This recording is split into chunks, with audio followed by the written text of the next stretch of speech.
جموں کشمیر ایک بار پھر کشیدگی کی لپیٹ میں ہے۔ بھارت اور پاکستان کے درمیان طے پانے والے تازہ سیز فائر معاہدے کے صرف چند گھنٹے بعد ہی پاکستانی افواج نے اس کی خلاف ورزی کرتے ہوئے اکھنور، راجوری اور آر ایس پورہ سیکٹروں میں گولہ باری کی۔ حالانکہ رات بھر بین الاقوامی سرحد پر کوئی فائرنگ یا دھماکوں کی آواز نہیں سنی گئی، لیکن پاکستانی ڈرونز کی پروازوں نے خطرے کے الارم بجا دیے، جس کے بعد کئی علاقوں میں بلیک آؤٹ اور ریڈ الرٹ نافذ کر دیا گیا۔ ناظرین، آپ دیکھ رہے ہیں دکن میڈیا اردو کا خبر نامہ اور میں ہوں زعیم الدین احمد۔ بارہمولہ اور لائن آف کنٹرول کے آس پاس دھماکوں کی اطلاعات بھی موصول ہوئی ہیں، جس سے ظاہر ہوتا ہے کہ جنگ بندی کے اعلان کے فوراً بعد ہی ہمسایہ ملک سرگرم ہو گیا ہے۔ خبروں کے مطابق بھارتی فضائی دفاعی نظام نے راجوری اور سری نگر میں فوری رد عمل دیتے ہوئے کم از کم 4 ڈرونز مار گرائے ہیں، جن میں بعض فوجی ہیڈ کوارٹر کے قریب پرواز کرتے ہوئے پائے گئے۔ ادھر راجستھان کے پوکھران میں بھی فضا میں مشتبہ نقل و حرکت کے بعد بھارتی افواج نے اضافی فضائی خطرات کو کامیابی سے ناکام بنایا ہے۔ واضح رہے کہ جنگ بندی معاہدے کا مقصد سرحدی کشیدگی کو کم کرنا اور امن کی فضا قائم رکھنا ہوتا ہے۔ ایسے نازک موقع پر جب فریقین سیز فائر پر آمادہ ہوں، چند گھنٹوں میں معاہدے کی خلاف ورزی نہ صرف امن کی کوششوں کو ناکام بنا دیتی ہے، بلکہ عالمی برادری میں ملک کی ساکھ پر بھی منفی اثر ڈالتی ہے۔ معاہدوں کی خلاف ورزی ایک سنگین اخلاقی سوال کھڑا کرتی ہے۔ کیا امن کے لیے کیا گیا وعدہ محض وقتی چال ہے؟ کوئی بھی قوم اگر بددیانتی کی شہرت حاصل کر لے تو یہ اس کی سفارتی حیثیت، عالمی تعلقات اور داخلی استحکام کے لیے ایک بڑا دھچکا ثابت ہو سکتا ہے۔ پاکستان کی تازہ کارروائی اسی طرح کی غیر سنجیدہ حکمت عملی کی غمازی کرتی ہے۔ امن صرف توپیں خاموش کرنے سے نہیں آتا، بلکہ وعدوں کی پاسداری، نیت کی صفائی اور اعتماد کی فضا سے آتا ہے۔ اس کے بغیر ہر معاہدہ کاغذ کا ایک بے وزن ٹکڑا بن کر رہ جاتا ہے۔ اسی بیچ امیر جماعت اسلامی ہند نے اپنے بیان میں کہا کہ جماعت اسلامی ہندوستان اور پاکستان کے درمیان حالیہ جنگ بندی کے اعلان کا خیر مقدم کرتی ہے اور اس خطے میں امن و استحکام کی جانب ایک اہم پیش رفت قرار دیتی ہے۔ امیر جماعت اسلامی ہند سید سعادت اللہ حسینی نے اپنے بیان میں اس اقدام کو مثبت اور اشد ضروری قرار دیا۔ انہوں نے ان تمام افراد، سول سوسائٹیوں، تنظیموں اور قومی اور بین الاقوامی اداروں کی کوششوں کو سراہا، جنہوں نے کشیدگی کے ماحول میں امن، تحمل اور تناؤ کو کم کرنے کے لیے اپنی آواز بلند کی۔ امیر جماعت نے اس جنگ بندی کو ایک نئے دور کا آغاز قرار دیتے ہوئے واضح کیا کہ پائیدار امن کا حصول صرف مذاکرات اور سفارتی روابط کو مستقل اور ادارہ جاتی شکل دینے سے ہی ممکن ہے۔ ناظرین، چلتے ہیں دوسری خبر کی طرف، اور وہ ہے دہلی ایئرپورٹ کا سفری انتباہ۔ ہندوستان اور پاکستان کے درمیان بڑھتی ہوئی سرحدی کشیدگی کے پیش نظر دہلی ایئرپورٹ نے اتوار کو مسافروں کے لیے ایک اہم سفری انتباہ جاری کیا ہے۔ حکام نے خبردار کیا ہے کہ موجودہ صورتحال کے باعث پروازوں کے شیڈول میں تبدیلی ممکن ہے اور سیکیورٹی چیک پوائنٹس پر طویل انتظار کا سامنا بھی کرنا پڑ سکتا ہے۔ ایئرپورٹ انتظامیہ کی جانب سے جاری بیان میں کہا گیا کہ اگرچہ تمام آپریشنز معمول کے مطابق جاری ہیں، لیکن فضائی حدود کی بدلتی صورتحال اور bureau of civil aviation security کی جانب سے نافذ کردہ سخت سیکیورٹی ہدایات کے تحت کچھ اضافی اقدامات ناگزیر ہو سکتے ہیں۔ ایئرپورٹ کی جانب سے مسافروں کو درج ذیل ہدایت بھی دی گئی ہیں۔ پہلی اطلاع یہ کہ اپنی متعلقہ ایئر لائنز کی اطلاع رسانی کے ذرائع پر نظر رکھیں۔ دوسری، کیبن اور چیک ان سامان سے متعلق ہدایات پر مکمل عمل کریں۔ ممکنہ تاخیر سے بچنے کے لیے ایئرپورٹ پر وقت سے کافی پہلے پہنچیں۔ سیکیورٹی اور ایئر لائن کے عملے سے مکمل تعاون کریں۔ اپنی پرواز کی تازہ ترین صورتحال ایئر لائن یا دہلی ایئرپورٹ کی ویب سائٹ سے تصدیق کریں۔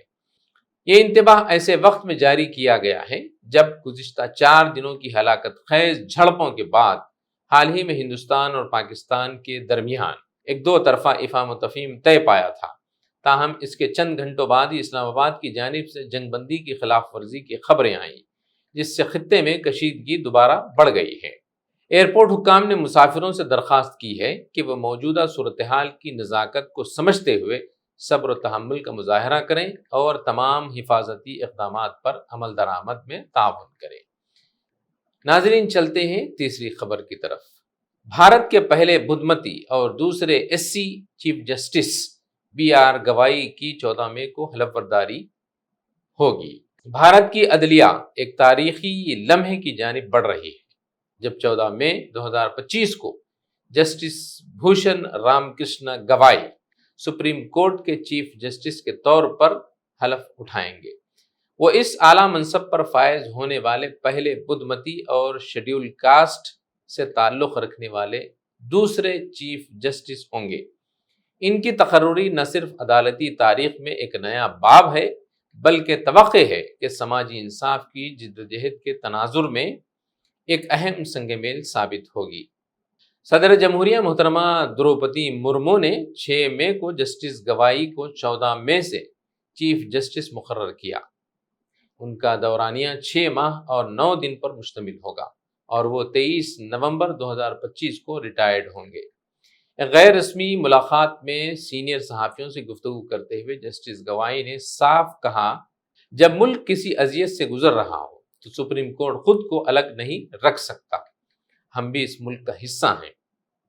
انہوں نے حالیہ پہلگام دہشت گرد حملے کا ذکر کرتے ہوئے بتایا کہ اس واقعے کے فوراً بعد جب موجودہ چیف جسٹس سنجیو کھنہ بیرون ملک تھے، انہوں نے ان کی اجازت سے مکمل کورٹ میٹنگ طلب کی اور متاثرین کے لیے 2 منٹ کی خاموشی اختیار کی گئی۔ جسٹس گوائی نے بی جے پی رہنما نشیکانت دوبے کے اس متنازعہ بیان پر جس میں چیف جسٹس کھنہ کو ممکنہ خانہ جنگی کا ذمہ دار قرار دیا گیا تھا، سخت رد عمل ظاہر کرتے ہوئے کہا، عدالت یا ججوں کی عزت کو اگر کوئی مجروح کرے گا تو کوئی سمجھوتا نہیں کیا جائے گا۔ انہوں نے یہ بھی کہا کہ عدلیہ ایسی نازک کلی نہیں جو ہر بے بنیاد تنقید سے مرجھا جائے۔ جسٹس گوائی نے واضح الفاظ میں کہا کہ ان کی پہلی ترجیح سپریم کورٹ اور دیگر عدالتوں میں مقدمات کے بوجھ کو کم کرنا ہے۔ ان کے مطابق انہوں نے مقدمات کی درجہ بندی یعنی کیٹیگرائزیشن کا عمل شروع کر دیا ہے تاکہ زیر التوا کیسوں کو ترجیحی بنیاد پر نمٹایا جا سکے۔ انہوں نے ججوں کی خالی آسامیوں کا بھی ذکر کیا اور وعدہ کیا کہ ان کے زیر قیادت کولیجیم اس سلسلے میں فوری اور مؤثر اقدامات کرے گا۔ یہ عجب اتفاق ہے کہ وہ بدھ پورنیما کے صرف 2 دن بعد چیف جسٹس کے طور پر حلف اٹھائیں گے۔ آئیے دیکھتے ہیں ناظرین اہم فیصلوں پر ایک نظر۔ جسٹس گوائی نے اپنی عدالتی زندگی میں کئی بڑے اور تاریخی فیصلوں کا حصہ بن کر آئینی شعور اور عوامی حقوق کے تحفظ کی جرأت مندانہ مثالیں قائم کی۔ ان کا پہلا فیصلہ، انہوں نے اپنے ایک مشہور فیصلے میں ریاستی حکومتوں کو آڑے ہاتھوں لیتے ہوئے واضح کیا کہ کسی ملزم کی جائیداد کو صرف اس بنا پر مسمار کرنا کہ وہ کسی مقدمے میں نامزد ہے، قانونی طور پر ناقابل قبول ہے۔ انہوں نے دہلی شراب اسکینڈل میں منیش سسودیا کو سی بی آئی اور ای ڈی مقدمات میں ضمانت دی، عدالتی توازن اور شخصی آزادی کے حق میں اہم فیصلہ دیا۔ جسٹس گوائی ان ججوں کے بینچ میں شامل رہے جنہوں نے جموں کشمیر کی خصوصی حیثیت ختم کرنے یعنی آرٹیکل 370 کی منسوخی کو آئینی قرار دیا، الیکٹورل بانڈز کو غیر آئینی قرار دیا۔ وہ اس تاریخی فیصلے کا بھی حصہ تھے جس میں عدالت نے الیکٹورل بانڈز اسکیم کو شفافیت کے اصول کے منافی قرار دیتے ہوئے آئین کے آرٹیکل 19 یعنی جس میں آزادی اظہار و معلومات کے حق کا جو آرٹیکل ہے اس کی خلاف ورزی کو تسلیم کیا۔ وہ اس آئینی بینچ کا بھی حصہ تھے جس میں درجہ فہرست ذاتوں کو سب سے زیادہ پسماندہ طبقات کو الگ کوٹا دیا جا سکتا ہے بشرطے کہ وہ حقیقی طور پر محرومی کا شکار ہوں۔ ناظرین، چلتے ہیں ایک اور خبر کی طرف جو حیدرآباد دکن سے ہے۔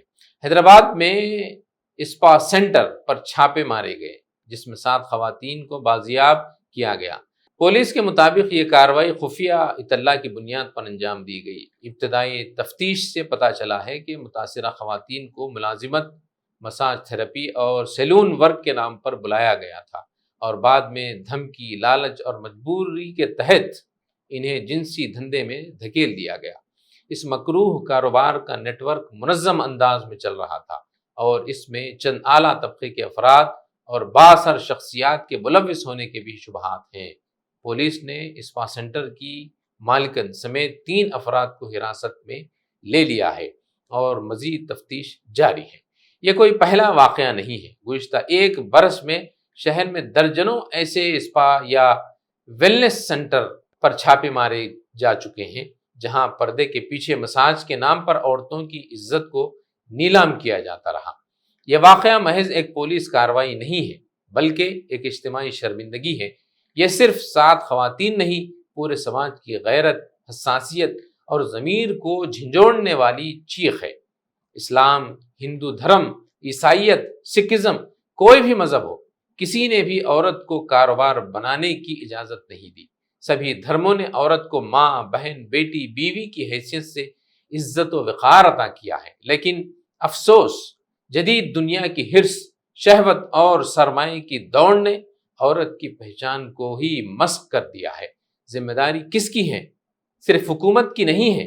یہ وقت ہے کہ ہم سوال کریں، کیا صرف پولیس چھاپے کافی ہیں؟ کیا ہم نے اپنی بیٹیوں کو صرف کمانے کی دوڑ میں دھکیل دیا ہے اور عزت سے جینے کا شعور دنیا بھول گئی ہے؟ کیا مذہبی پیشوا جو بڑے بڑے اسٹیجوں سے خطاب کرتے ہیں کبھی اس موضوع پر بات کرتے ہیں؟ کیا سماجی کارکن جو سوشل میڈیا پر ہر چھوٹے مسئلے پر ریلز بناتے ہیں کبھی ان مجبوریوں کی آواز بنتے ہیں؟ ہمیں تسلیم کرنا ہوگا کہ مذہب کی اصل روح، حیا، رحم، انصاف کو ہم نے صرف عبادات تک محدود کر دیا ہے۔ اب ضرورت ہے کہ ہر مذہب کے رہنما، پنڈت، مولوی، پادری، گرنتھی ان موضوعات پر کھل کر بولیں۔ مصلے، مندر، گرجا اور گردواروں سے آوازیں اٹھائیں کہ عورت صرف جسم نہیں، ایک مقدس امانت ہے۔ حل کیا ہے؟ تعلیم، صرف اسکول کی نہیں، اخلاقی تربیت کی تعلیم، جس میں لڑکی اور لڑکے کو برابری سے حیا، احترام اور حدود کا شعور دیا جائے۔ مذہبی کردار، دھرم گروؤں کو چاہیے کہ وہ برائیوں کی نشاندہی کریں، صرف نجات کے راستے نہ بتائیں بلکہ جہنم کے دروازے بھی واضح کریں۔ خاندانی تربیت، ماں باپ صرف معاشی ترقی پر نہ چلیں، اولاد کی روحانی اور اخلاقی تربیت کو اولین ترجیح دیں۔ قانون کا نفاذ، صرف کارروائی نہیں، مکمل انسداد کے لیے اسپیشل سیل بنائے جائیں تاکہ اسمگلنگ اور جسم فروشی کے دھندوں کی جڑیں کاٹی جا سکیں۔ تو ناظرین، فی الحال اتنا ہی، پھر ہوگی تازہ خبروں کے ساتھ کل ملاقات۔ زعیم الدین احمد کو اجازت دیں۔ ہمارے اس چینل کو لائک کریں، سبسکرائب کریں اور شیئر کرنا نہ بھولیں۔